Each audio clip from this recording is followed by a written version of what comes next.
राधे राधे गुरुदेव। हाँ बेटा, राधे राधे। मेरे अंदर आपसे 6 साल तक विरह की यो वेदना थी जो आज शांत हो गई है, और मेरे अंदर ऐसी बहुत सी बुराइयां हैं जिसके कारण मेरा अच्छा काम बिगड़ जाता है। गुरुदेव, मुझे गुस्सा बहुत आता है। धीरे धीरे सत्संग आप करेंगे ना निरंतर, तो धीरे धीरे जब गुस्सा आए चुप रहिएगा।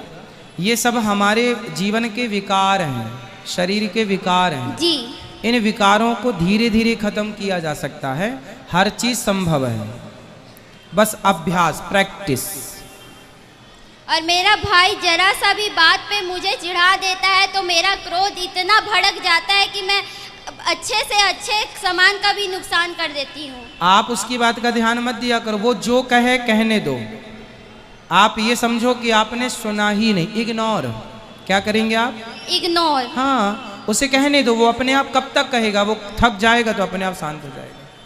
ठीक है गुरुदेव, बहुत बहुत धन्यवाद। राधे कृष्णा, सादर चरण स्पर्श, श्री हरिदास। खुश रहिए। जय श्रीमन नारायण गुरु जी। राधे भैया जी, मेरा नाम कृष्ण मिश्रा है, मैं उन्नाव से आया हूँ। मेरे 3 प्रश्न हैं। पहला प्रश्न ये है, जैसे एक गुरु जी और हैं प्रदीप मिश्रा, वो शिव पुराण सुनाते हैं, तो वो अपनी शिव पुराण में कहते हैं कि शंकर जी पे जो आप धारा जल चढ़ाते हैं तो वो जल ग्रहण कर लीजिए तो आपका दुख का नाश होगा, मतलब जो दुख है वो दूर हो जाएगा। और आप अपनी मतलब उसमें भागवत में कहते हैं जो कृष्ण जी में जैसे नहलाते हैं तो उसका वो पी के, जल पी के उससे, तो दोनों में श्रेष्ठ कौन सा है?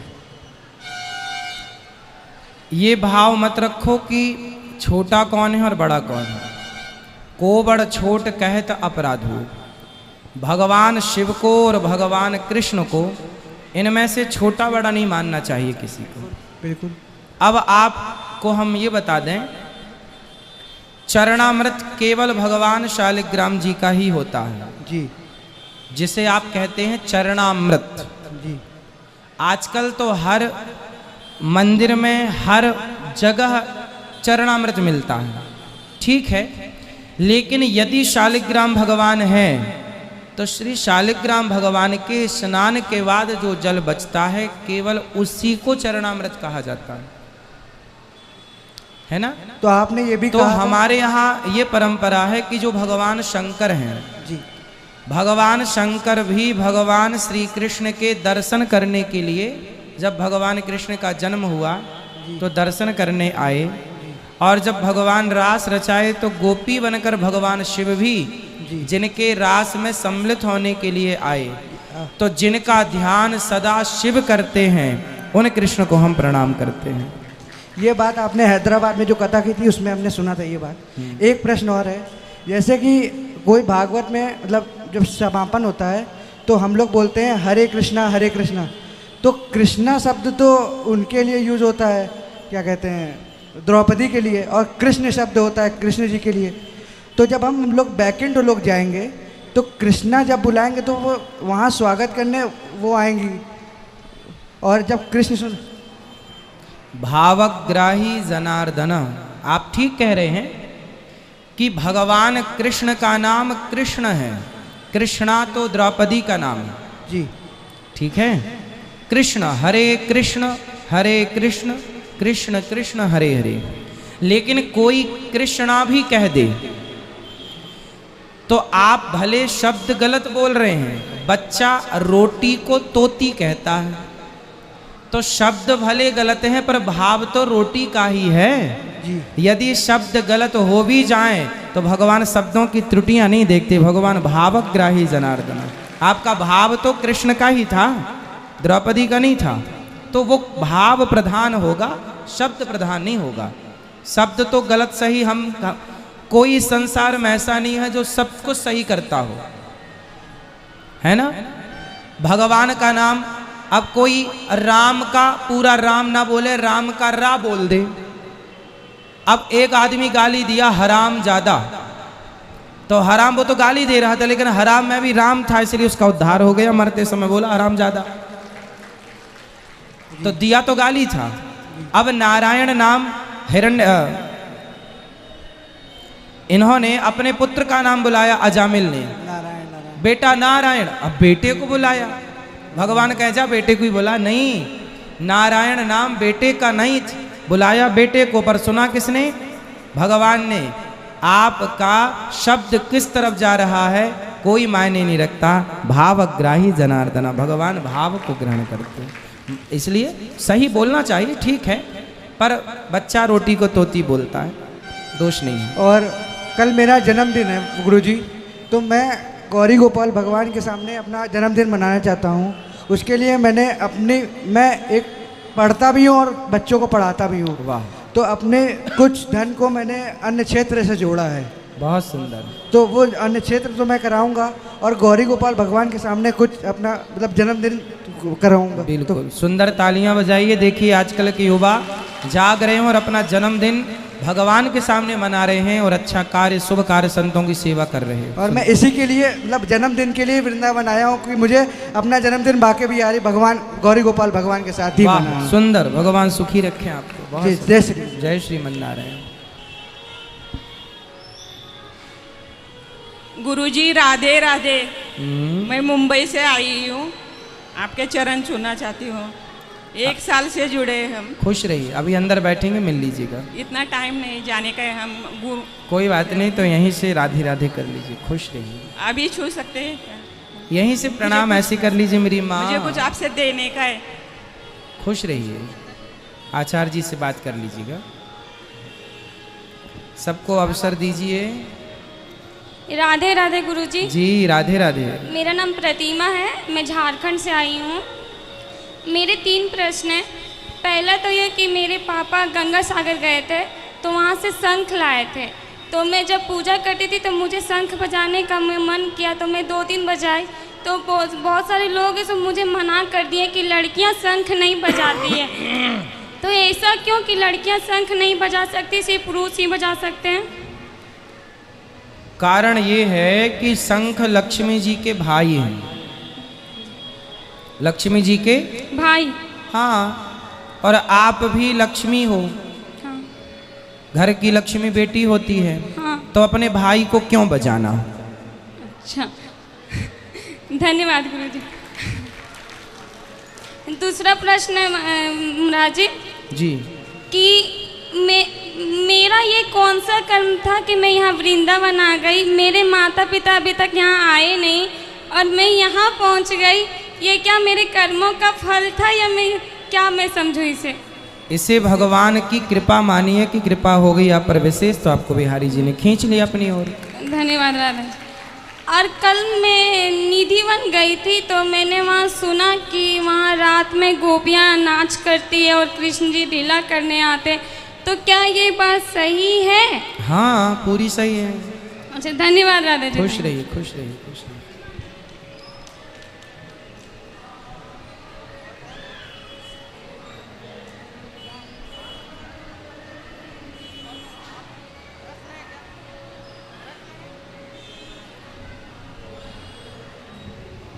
गुरुजी राधे राधे। जी गुरुजी जब मैं माला जप करता हूँ तो मुझे जवाही बहुत आती है।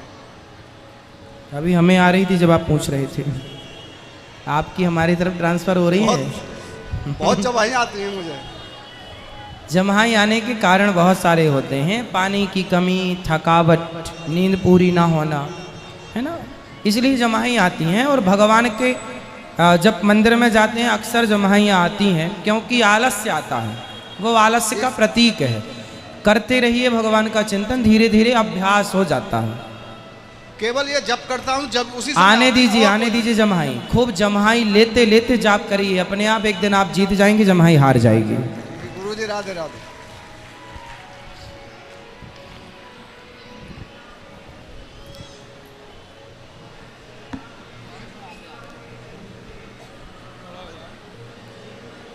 बोलो। महाराज जी के चरणों में कोटि कोटि वंदन, अभिनंदन, दंडवत। खुश रहिए। महाराज जी मैं श्योपुर से आया हूँ। मैं आपकी कथा सन 2012 से सुन रहा हूँ। अच्छा। सबसे पहले आप ये भजन गाते थे, मन फूला फूला फिरे जगत में कैसा नाता रहे। ठीक है। जब से मैं आपकी कथा से जुड़ा हूँ रोज़ आपकी कथा सुनता हूँ। यहाँ पे आने का मेरा मन काफ़ी दिनों से है, मगर मेरे पैरों में तकलीफ़ होने के कारण से मैं आ नहीं पा रहा था। आज मन बना के आपके आश्रम में आया हूँ महाराज जी। आपकी बहुत बड़ी कृपा है मेरे ऊपर। मैं यहाँ कुछ दान भी करने आया हूँ महाराज जी। खुश रहिए। नाम आप आचार्य जी को लिखा दीजिए। खुश रहिए। ठीक है महाराज जी। राधे राधे महाराज जी। जी मेरा एक प्रश्न है कि जब भगवान श्री राम के दरबार में माता सती ने धरती में अपने आप को ले लिया, उस समय प्रभु भगवान श्री राम ने क्रोध में अपना राम बाण निकाल लिया कि अभी धरती से निकाल दो, वो थोड़ा आक्रोशित होकर के। ऐसे ही जब भगवान शिव ने माता सती जब दक्ष जी के यहाँ पे जाकर के अपना आत्मदाह किया तो भगवान शिव रुद्र रूप में आ गए।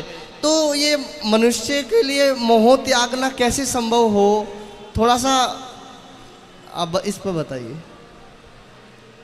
तो हमारे यहाँ कहाँ कहा जाता है कि मोह त्यागो? हमारे यहाँ ये कहा जाता है कि परिवार में रहो, परिवार में रह करके भगवान में मन लगाओ। देखो, भगवान राम के अंदर मोह था ऐसा नहीं है। भगवान का नाम है निर्मोही। गोपियाँ कहती हैं तुम बड़े निर्मोही हो, तुम्हें कोई मोह नहीं। भगवान किसी चीज़ से अटैच नहीं है और ना होते हुए भी अटैच है। कर तुम अकर तुम अन्यथा कर तुम सर्व सामर्थ्य। भगवान जो करते हैं वो लीला है। इसलिए ईश्वर से हम अपनी कोई भी बात नहीं जोड़ सकते कि भगवान ने किया तो हम क्यों नहीं, या वो कर रहे तो हम क्यों ना करें। भगवान भगवान है।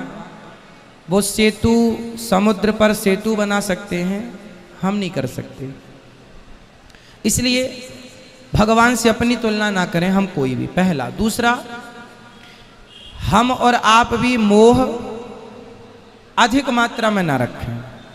पत्नी के साथ रहना बुरा नहीं। हमारे यहाँ गृहस्थों की आज ही कथा में हमने बोला कि यज्ञ पत्नी के बिना नहीं होता। तो गृहस्थ में रहो, पत्नी के साथ रहो।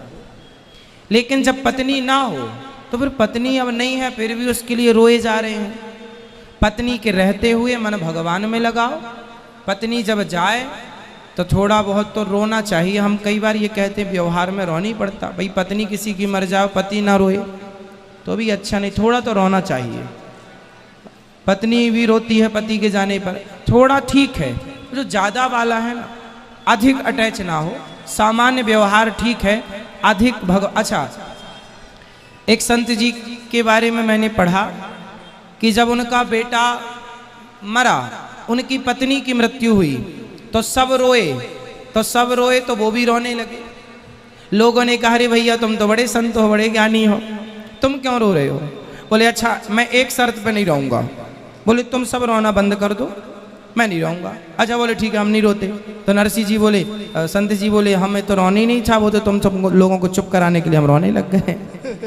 तो संतों की जो महिमा है वो अटैच नहीं होते, नहीं है अटैच, पर अटैच से दिखते हैं। उसी तरह संसार में रहना बुरा नहीं है। पत्नी के साथ, पुत्र के साथ रहो, व्यवहार पूरे करो, जिम्मेदारियां पूरी करो, लेकिन भगवान से जुड़े रहो। ये सत्य मानो कि ये सब लोग एक दिन मरेंगे, हम भी एक दिन मरेंगे। अब जो मरने वाले लोग हैं उनसे मोह करने से फायदा भी क्या है? इसलिए जो व्यवहार तक है वो तो ठीक रहे। मैंने कथा में कई बार कहा कि दिल और दिमाग की बात मैंने कई बार समझाई कि ईश्वर को दिल में रखो, परिवार को दिमाग में रखो। तो व्यवहार तक तो सही है, व्यवहार के आगे भगवान की भक्ति ही सार्थक है और कुछ नहीं। जय जय श्री राधे। राधे राधे। राधे राधे गुरुजी, मैं झारखंड से आई हूँ और आपसे आशीर्वाद लेना चाहती हूँ और मेरी बेटी को लेकर आई हूँ जो 10 मंथ की है। बस एक बार आपसे आशीर्वाद दिलाना चाहती हूँ गुरुजी। जी अंदर लेके जाओ। कैसे मिलूंगी गुरुजी आपसे? अभी बैठो, अभी अंदर बैठेंगे ना, सबसे मिलेंगे आप अंदर। अभी प्रश्नोत्तरी के बाद अंदर आप लोगों का दर्शन करूंगा, चिंता ना करिए। चलो जिनका प्रश्न है वो माइक लें, सबसे मिलेंगे। अभी थोड़ा सब्र रखिए बस। जय श्रीमान नारायण जी। जी मेरा प्रश्न ये है कि हमारे हिंदू शास्त्र में ये लिखा हुआ है कि मीठ मांस खाना वर्जित है, तो क्या आज के समय में 70% लोग मीठ मांस खाते हुए भी अपने ईश्वर को पूजते हैं, तो क्या ईश्वर हम लोग को पूजा स्वीकार करते हैं? देखो, मांस क्यों खाना है? जब आप ईश्वर की तरफ बढ़ेंगे तो अपने आप विकार छूट ही जाएंगे। नहीं प्रभु, जो अभी उलझा है मांस इत्यादि में, मतलब वो अभी बढ़ा नहीं है। जिस दिन बढ़ेगा भगवान की ओर, उस दिन ये विकार रह ही नहीं जाएगा, आपके मन ही नहीं होगा खाने का। अभी वो सात्विकता प्रवेश हुई नहीं भीतर, इसलिए ये सब चीजें हैं। भगवान की भक्ति जिस दिन प्रवेश कर लेती है, जिस दिन हृदय में यथार्थ ज्ञान पहुंच जाता है, उस दिन अब हमारे सामने कोई रखे मांस तो क्या हम खा लेंगे? नहीं गुरु, कोई 1 करोड़ भी रखे साथ में 1000 करोड़ रख दे जी, तो भी नहीं खाएंगे, क्योंकि पता है कि क्या सही है क्या गलत। बस ये जरा सा ज्ञान हो जाए, जी गुरु, जरा सा प्रेम हो जाए भगवान से, जी तो गुरु। चीजें छोड़नी नहीं पड़ती, अपने आप छूटती चली जाती हैं। अब भगवान के नाम की शुरुआत कर सकता है कोई, लेकिन जो परिपक्वता है उसके लिए तो ये सब अपने आप, मैं ये मानता हूं कि सब छूट जाएगी। यदि आपकी भक्ति दृढ़ होती है या सत्संग आप नित्य करते हैं, तो धीरे धीरे धीरे धीरे आप फिर छोड़ ही देंगे, आप चाह कर भी नहीं खा सकते। जी गुरु जी। जय श्रीमान नारायण गुरु जी। जी, आपके चरणों में कोटि कोटि नमन। खुश रहिए।